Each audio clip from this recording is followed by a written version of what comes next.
com cerca de 74% do eleitorado dizendo não saber quem você é, qual é o plano concreto para ganhar escala nacional em poucos meses? Rodar o Brasil. E em todos os lugares que eu puder ir. TV, podcast, rádios locais, todos os lugares que eu puder ir. Eu tô gravando 5, 6, 7 vídeos todos os dias.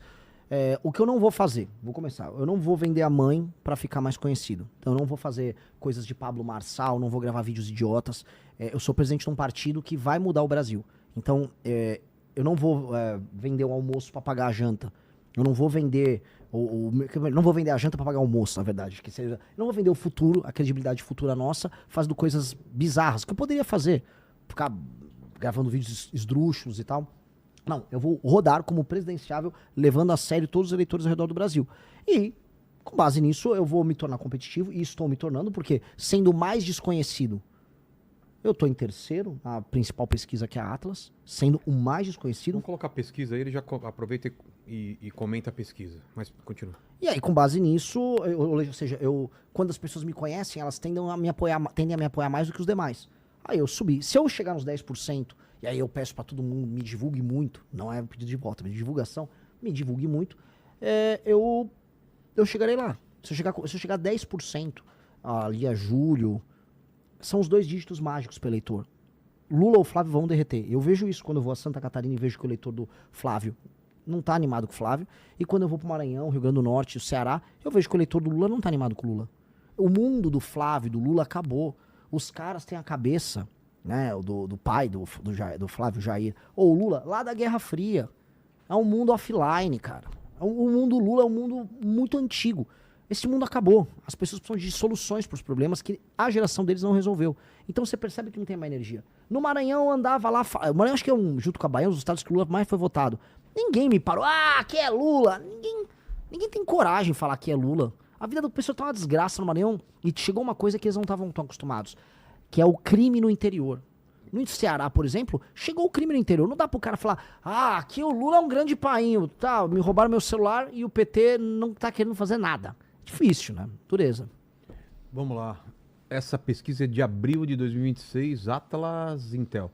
Lula 46,6, isso é primeiro turno, né? Flávio Bolsonaro 39, tá lá o Renan em 5,3. Tá na frente do Zema e do Caiado, ó. Pois é. E aí? Daí pra 10, o que precisa acontecer? Continuar fazendo o que eu tô fazendo. Rodando o Brasil, faço o tempo todo. Proposta e análise de Brasil. E com esses números você vai para debate, para todo debate, né? Vou. Zema e Flávio já toparam fazer debate aqui comigo. Você também topa? Vamos, iremos em todos os lugares. A gente precisa mostrar as nossas ideias que nós temos aqui.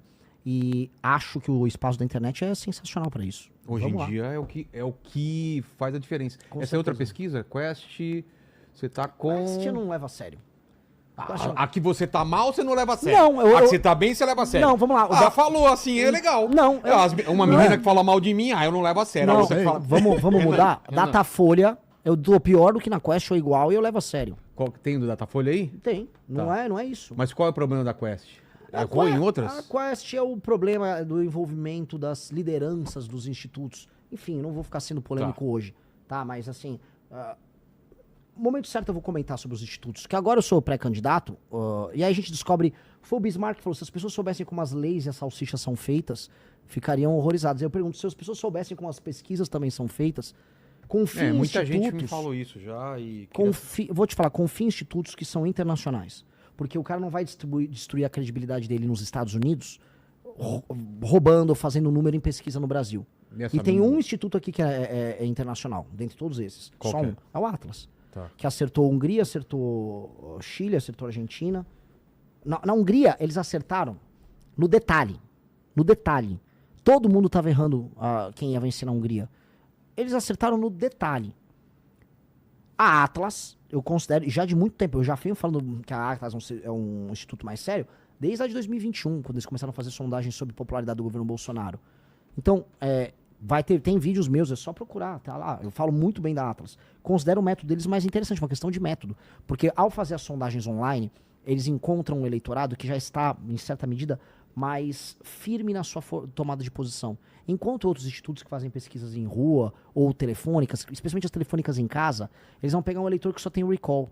Então, a Atlas, ela antecipa as tendências do eleitorado. E ao antecipar as tendências, ela aponta os caminhos melhor e ela acaba sendo mais precisa no final das contas. Então eu gosto da metodologia deles. Vamos para polêmica, Renan? Estamos aqui também para Vamos lá, isso. então. Algumas coisas você já respondeu na outra entrevista que você deu, mas como pode ter alguém vendo pela primeira vez, vamos lá. Intercept falou de que pessoas estavam recebendo dinheiro para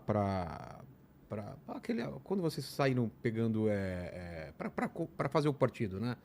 Matéria da Intercept. Sim, eu lembro. É que o Intercept, né? Assim, publicou relatos de pessoas dizendo que assinaram apoio sem saber claramente que era para criar um partido ligado ao MBL. Isso tem o mais recente. Isso que eu ia falar. Os personagens do Missão, do MBL, quando estão envolvidos em algum escândalo, alguma coisa que gera em redes sociais algum tipo de ódio ou de alguma coisa, reverberam bem mais do que nos outros partidos. Por quê? Porque eles têm uma personalidade muito forte. Porque eu vou citar... Porque as pessoas esperam mais da gente.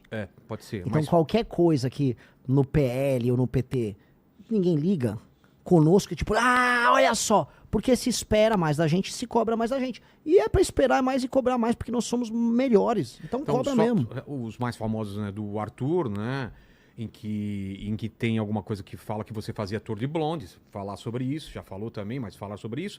Esse lance da Intercept sobre pessoas que assinaram sem saber. E que eu levantei também, o Metrópolis procurou, eu nem sabia desse perfil Phallic Man, que é um influenciador neonazista, qual é a ligação dele com missão, ou se vocês exaltam ele. Então, coloca tudo no meu balaio. E a última coisa do Guto Zacarias, que sempre falou contra o aborto e teve esses áudios. Cara, vocês têm que se preocupar com esses áudios aí, né? Surgiu o Instituto do Áudio Bombinha. Exato. Eu já venho avisando, áudio bombinha, enfim, tem mais alguma coisa que eu esqueci aí que o pessoal tá falando no chat? Já coloca tudo no meu balaio, já coloca todas as coisas pra ele responder. Só vai me lembrando que seja o número 4. O pessoal também tava perguntando sobre as dívidas tributárias. Maravilhoso. De que foram divulgadas também. Tá. E se surgir mais alguma coisa, eu vou te falando aqui no chat. Então vamos lá, vamos começar pelo Intercept. Pergunta número 1, Intercept. O Intercept, primeiro eu tenho que invalidar que é o Intercept. Intercept é um grupo de esquerda que nos persegue, nos ataca politicamente, porque a função social deles é isso, eles recebem dinheiro para atacar pessoas do campo oposto. O pessoal tá falando também do Kurtz Yarvin também. Vamos só... Põe na lista, põe na lista. Tá na lista aqui. Então, o Intercept é basicamente isso. O que eles falaram as pessoas não sabiam que estavam assinando... Como funciona isso? Tá na rua, eu nunca vi esse pessoal... Porque eu não tenho uma ficha aqui. Houve uma pessoa com um crachá escrito Partido Missão. A pessoa chega pra você gostaria de assinar aqui... Uma prancheta? Com uma prancheta. Estamos fundando um partido político, ele defende isso. Esse aqui é o site do partido. E aí está escrito na ficha. Ficha de apoiamento ao Partido Missão. Está escrito. É uma Partido ficha padrão? Missão. A ficha é do TSE. Não é vocês que mudam nada. Quem cria a ficha é o TSE. Eu tenho que fazer a ficha dentro da especificação do TSE. Aí você faz a ficha com a especificação do TSE, aí você leva ela com uma prancheta, aí a pessoa vai assinar na prancheta, ela vai dar os dados dela. Então, assim, a pessoa tem que ser muito de má fé pra dizer que ela recebeu um papel, que ela não viu que estava um partido, que ela deu todos os dados dela, ela preenche os dados, e aí ela, meu Deus... Não sabia. Não sabia. Conversa mole. Eu entendi, né? É óbvio que ela recorreu ao Intercept. Ela é uma pessoa que eventualmente de esquerda foi abordada e falou, tanto que esses casos foram mínimos. E aí, no final, o partido, quando... Eles fizeram umas denúncias lá. Nenhuma denúncia eles tentaram formalizar, em termos criminais, ali a véspera da eleição. Nada. Não deu nada. Não, e quando eu fui para julgamento no TSE, nós ganhamos por 7-0. Então, é uma não discussão. Tá. Não discussão. Personagens, então. Primeiro, o Arthur, já é meio antigo, mas nos áudios também falava da famosa Tour de Blonde. O que você tem para falar sobre isso? Que você participava desse Tour de Blonde? Assim, cara, assim, o Arthur escreve no áudio, para falar da minha parte, que eu já viajei para Suécia e que eu saía com mulheres na Suécia. Cara, eu já viajei para Suécia, já viajei para Noruega, já viajei para Finlândia, eu já viajei para Alemanha, eu já viajei para Itália. Não, Itália não, já viajei para França, já viajei para vários lugares. E caso essas pessoas chocadas não saibam, assim, eu sou heterossexual. E se eu estou num país e eu vou conhecer o país, eu amo história, então eu vou na Suécia, aprendo a falar a língua, aprendo a cozinhar comida local, tenho amigos de vários países do mundo. E, cara, se eu tô solteiro, com 23, 24 anos, conheço uma moça e vou sair, não tem problema nenhum. Qual é o problema? Os caras querem criar a teoria da conspiração do nada. Ai, o que tem isso aí? Nem tinha esse nome. O Arthur que colocou como piada, eu achei engraçado. Mas sim, e qual o problema? É crime? É crime ser heterossexual? O Arthur vai poder concorrer em algum momento, em alguma coisa? Cara, o Arthur é alvo dessa, assim, foi a polêmica do áudio. Eu sempre lembrando que o Arthur foi cancelado por um áudio. Áudio infeliz, mas um áudio privado entre amigos. E ele perdeu os direitos políticos no meio do carnaval, enquanto as pessoas estavam no meio de uma, desculpa o termo, putaria ensandecida no carnaval. Ai, que absurdo, olha o que ele falou. O cara, às vezes, pelado, numa suruba. Não, mas olha só, o cara que desrespeito. Pelo amor de Deus. Foi só um ataque político que o Arthur sofreu. Tanto que depois não caçaram um cara do Centrão, lá na Alesp, que pegou nos peitos de uma deputada estadual do PSOL. Verdade. Foi casuísmo. Foi casuísmo. Então... Guto eu acho mais grave porque mostra um discurso e na ação uma coisa totalmente diferente.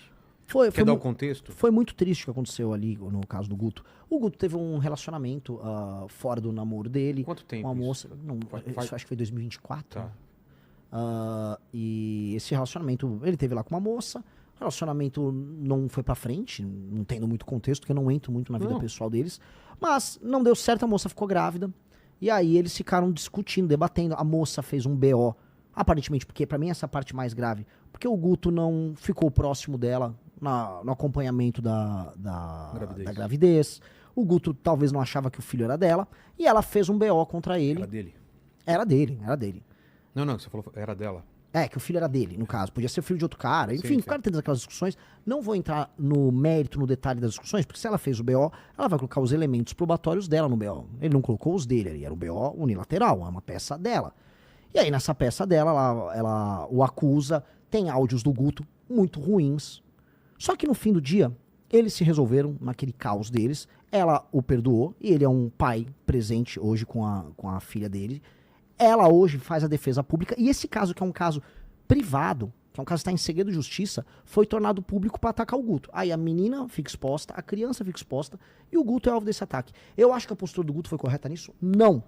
Não acho, e o grupo todo não achou que a postura do Guto foi correta nisso. Não acho. E mais, aí entra o ponto que eu já falei publicamente isso. O Guto é um exemplo para milhares, quiçá milhões de jovens. O Guto tem uma audiência colossal. E o Guto é um exemplo de um cara negro, de sucesso, que interfere na política de maneira muito positiva.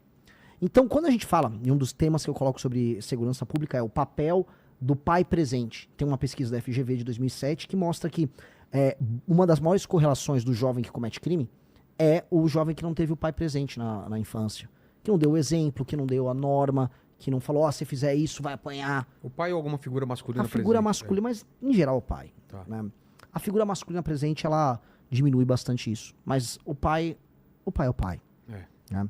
Então, então, nós que temos um discurso muito forte sobre isso, especialmente eu acho que quando o Guto não esteve presente naquele processo, eu acho que ele dá um exemplo muito ruim para os jovens. E aí o Guto tem que reconstruir isso. E ele tem esse compromisso conosco, de mostrar assim, esta é uma pauta que eu preciso tratar. E aí é um ponto. A régua conosco, a régua de avaliação pública, ela será sempre mais alta. Casos feios, desaboradores, tem em quase todos os partidos por aí. E envolvendo figuras públicas. Os partidos só medem o desempenho político das suas figuras. Nós temos que medir o desempenho político, e o Guto é um baita de um deputado, e o desempenho na vida pessoal, eu entendo, a régua conosco será mais alta. Mas não fica uma lógico. Imagem, tipo, o discurso é um e a ação é outra? Lógico que fica. O Guto falhou nisso. O Guto falhou, ele errou na postura. Dito isso, ele e ela se resolveram, que é uma questão que concerne a eles. E agora, ele e ela estão trabalhando para dar uma volta por cima nisso. E eu acho que faz parte da vida do cara. E aí cabe ao grupo e cabe ao eleitor julgar ele. E cabe ao Guto fazer o processo de reconstrução. E eu acho que ele tem que fazer dando exemplo. Ele precisa dar o exemplo. Senão ele entra nesse ciclo de perpetuação de um comportamento que eu denuncio como errado. Eu falei isso na CNN. Falando o quê? Que o pai que abandona a criança, esse cara é o maior filho da mãe. Porque a mãe, às vezes, se relaciona com o cara. São dois adultos. Às vezes a mãe se relaciona com um cara ruim, ela também foi movida por impulso. As pessoas também erram, são adultos, os adultos erram. Dito isso, aquela criança que foi colocada no mundo é responsabilidade de ambos. E é responsabilidade, inclusive, afetiva e de exemplo. E o pai e a mãe têm que estar presentes nisso. Porque no fim do dia, se aquela criança, ela, especialmente um menino, na verdade, especialmente não, quase sempre um menino, ela não tem esse acompanhamento, fica carente de exemplos, esse é o rapaz que eventualmente pode cometer um crime, que vai ter um desempenho escolar inferior, tem pesquisas que mostram isso, a ausência da figura paterna faz com que a criança tenha um desempenho escolar menor. Então, tudo aquilo que a gente critica na formação de uma sociedade coesa não pode ser praticado por nós. Então, ele, no processo, ele tem que reconstruir isso. Ele reconstruiu na relação dele. Então, a primeira pessoa que ele tinha que reconstruir é com a moça. Ele reconstruiu. Ele e ela estão reconstruindo isso. Agora ele tem que reconstruir como homem público. E ele vai fazer isso, porque o Guto é essencialmente uma pessoa boa. Agora, uma pessoa falha como todos nós. Entendi. E me explica essas figuras aqui que aparecem normalmente, Curtis Yarvin e esse The Phallic Man, e essas associações que vêm, esses ataques de vocês promoverem ou estarem associados com ideias nazistas. E também tem isso nem vou colocar mais aquele caso do Monark que estava o Kim lá, mas que ele já explicou isso quando veio Esse aqui. caso do Kim, acho que é um caso que ele é autoexplicativo. O Kim foi cancelado, inclusive ele foi cancelado um pouco antes do Arthur, porque tava todo mundo com a arma pra cancelar a gente em 2022. Foi antes do Arthur? Foi 2 semanas antes do Arthur. Caramba, Acho que 2 a 3 semanas. Foi um mês infernal pra gente. Que queriam caçar o Kim também. Obviamente que o Kim não é nazista. Assim, esse maldito discurso de ficar chamando todo mundo de nazista pra cancelar a pessoa e acabar com a vida dela. É isso que essas pessoas tentam fazer o tempo todo. E foi feito com o Kim. O Kim, à época, foi defendido, inclusive, por grande parte da comunidade judaica brasileira. Porque o Kim sempre foi uma pessoa que promoveu políticas que, em grande medida, enfrentavam o antissemitismo no Brasil. Sempre. Que tá crescente, né? Muito crescente. Muito crescente. Aliás, boa parte da discussão sobre antissemitismo no mundo envolve entender que a geração Z de direita e a geração Z de esquerda, no mundo todo, estão cruzando a linha em muitos termos sobre essa questão do antissemitismo. Mesmo, cada um à sua maneira. Tá? E é um momento diferente que está vivendo o mundo e um momento que carrega muito perigo. Tá? Então, esse caso do Kim é um caso, enfim, mais do que sedimentado e não tem relação com nada. Essa história Quem são essas duas figuras aí? Não, Curtis Yarvin, ele é um autor dos mais importantes da direita americana hoje. É um autor que fala muito sobre novos modelos de governança. Ele fala sobre a crise da democracia. Ele faz uma análise política histórica, lendo autores como Spengler, que é muito interessante. E aí os caras falam, mas ele tem ideias racistas? Que eu saiba não. E se tem, não é problema meu. meu. Do Metrópolis, né? Mas assim, vamos fazer comentários dessa natureza sobre qualquer autor que seja vinculado à direita. Eu não sei, eu não li toda a obra do Curtis Yarvin e nem me interessa ler toda a obra do Curtis Yarvin. Agora, eu conheço a obra do Marx. O Marx era racista. Então, se alguém lê Marx racista por tabela, o Heidegger, que é um dos caras mais lidos na academia brasileira, o Heidegger, ele foi nazista.